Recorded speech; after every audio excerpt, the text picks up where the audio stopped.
जय श्री गोगा जी। आप सभी भक्तों को श्री झारवीर गोगा जी महाराज आप सभी भक्तों के ऊपर अपनी कृपा बनाए रखे। आप सभी झारवीर भक्तों पर गोगा जी महाराज की कृपा बनी रहे और आप सभी भगत बाबा की कृपा से सब ठीक होंगे। और आज हम आप सभी भक्तों को बताएंगे कि श्री बाबा की झारवीर बाबा की पूजा करते समय हमें किन किन बातों का ध्यान रखना चाहिए। तो कृपया इस वीडियो को आप पूरा देखिएगा, हमारे चैनल को सब्सक्राइब कर लीजिएगा और जो भी भक्तजन जो भी जानकारी गोगा जी के बारे में लेना चाहता है वो हमें कमेंट बॉक्स के माध्यम से जो भी बात बाबा के जरिए पूछना चाहता है वो हमें पूछ सकता है। तो आप सभी बातों गोगा जी की पूजा करते समय आप सब भक्तों को किन किन बातों का ध्यान रखना चाहिए। सभी गोगा भगत बाबा की पूजा करने से पहले आपको शुद्धता का बहुत ध्यान रखना है। यदि आप शुद्धता का पालन नहीं करते हैं तो जो आप गोगा जी महाराज की जो पूजा कर रहे हैं वो व्यर्थ है।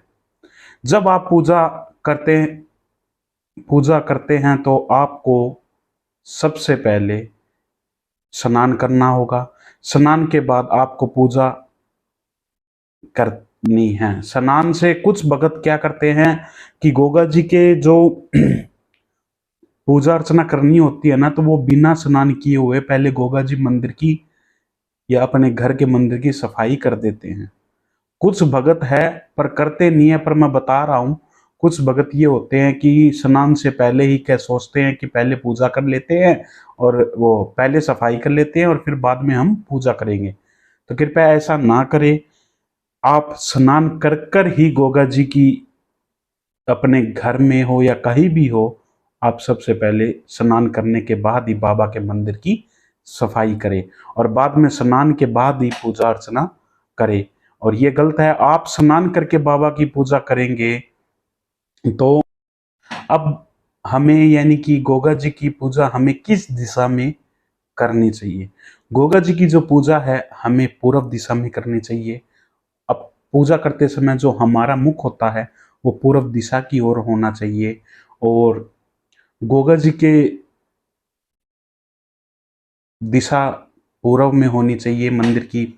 और पूर्व दिशा में यानी कि पूर्व का मतलब होता है जहां सूरज निकलता है। तो पूर्वी दिशा में जहां से सूरज निकले वहां बैठकर आपको गोगा जी महाराज की पूजा करनी चाहिए।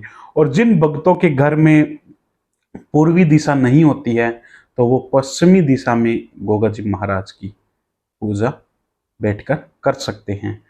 और पूजा करने के बाद आपको आसन जरूर लगाना है। आसन के ऊपर बैठकर ही आपको बाबा की पूजा करनी है। और नंबर यानी कि गोगा जी का जो मंदिर होता है वो घर की सीढ़ियों में नहीं होना चाहिए। कुछ भगत क्या करते हैं अपने घर की सीढ़ियों के नीचे बाबा का मंदिर बना लेते हैं या किसी भी देवी देवता का मंदिर बना लेते हैं। ऐसा हमें नहीं करना चाहिए क्योंकि जो हम जिससे हम पूजना चाहते हैं उसका मंदिर कभी भी किसी भी सीढ़ी के नीचे नहीं बनाना चाहिए। और दूसरी बात, मंदिर को आप एक ऐसी जगह बनाइए जहां साफ सुथरी जगह हो, जहां हम बैठकर बाबा का ध्यान कर सके और हमें बाबा हमारी जो भी बातें हैं वो बाबा हमारी सुन सके। अगर आप मंदिर को घर की रसोई में बनाते हो तो वहां आपको किसी नॉनवेज नहीं बढ़ना चाहिए और इसे आपको संपूर्ण फल नहीं मिलेगा। जो नकारात्मक शक्ति है वो आपको मिलेगी और बाबा की पूजा के लिए आपको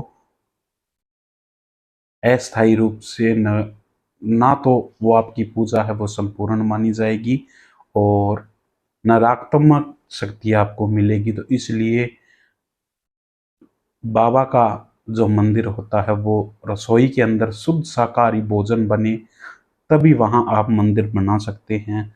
वरना आप जहां नॉनवेज बनता हो जिस रसोई में वहां आप बाबा का मंदिर नहीं बना सकते।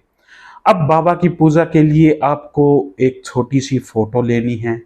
फोटो ना मिले तो आपको गोगा जी महाराज की मूर्ति मिले घोड़े के ऊपर सवार, वो भी पीतल की मूर्ति होनी चाहिए, रबड़ की मूर्ति नहीं होनी चाहिए।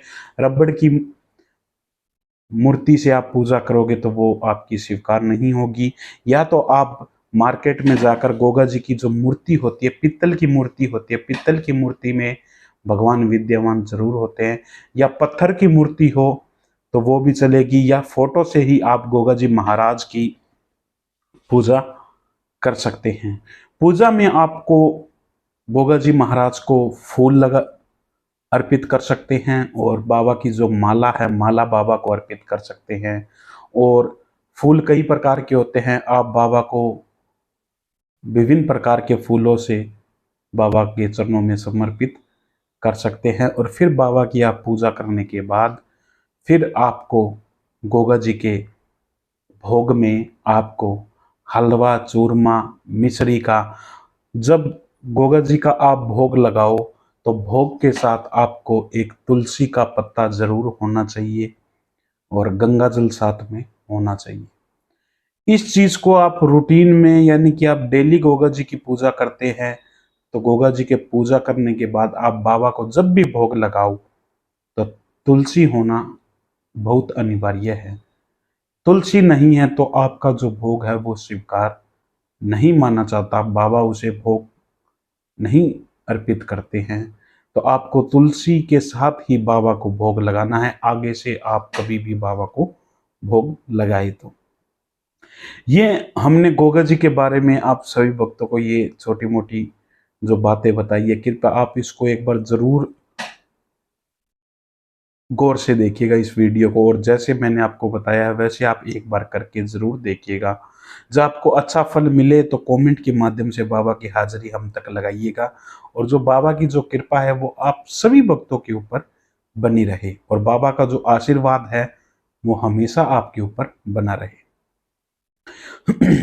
गोगा जी एक लोक देवता है, भगवान विष्णु के अवतार हैं, और जैसे हमें विष्णु की पूजा होती है वैसे ही को हमें गोगा जी महाराज की पूजा करनी होती है। और आप बाबा की पूजा करोगे तो आपको फल जरूर मिलेगा। भोग लगाइए बाबा को, बाबा को एक घी का दीपक लगाइए, और कोई गलत तरीके से आप गोगा जी महाराज की पूजा करोगे या कुछ उन्हें गलत भोग लगाओगे तो आप पाप के भागी जरूर बनोगे।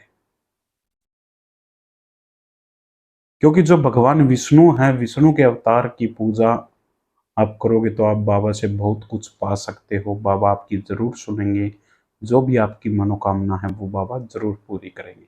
वीडियो अच्छी लगी हो वीडियो को शेयर कीजिएगा, लाइक कीजिएगा, कमेंट के माध्यम से बाबा तक आप अपनी हाजिरी लगाइएगा, और हमारे चैनल को सब्सक्राइब कीजिएगा। जय श्री झारवीर गोगा जी महाराज की जय। बाबा आप सभी भक्तों के ऊपर अपनी कृपा बनाए रखें।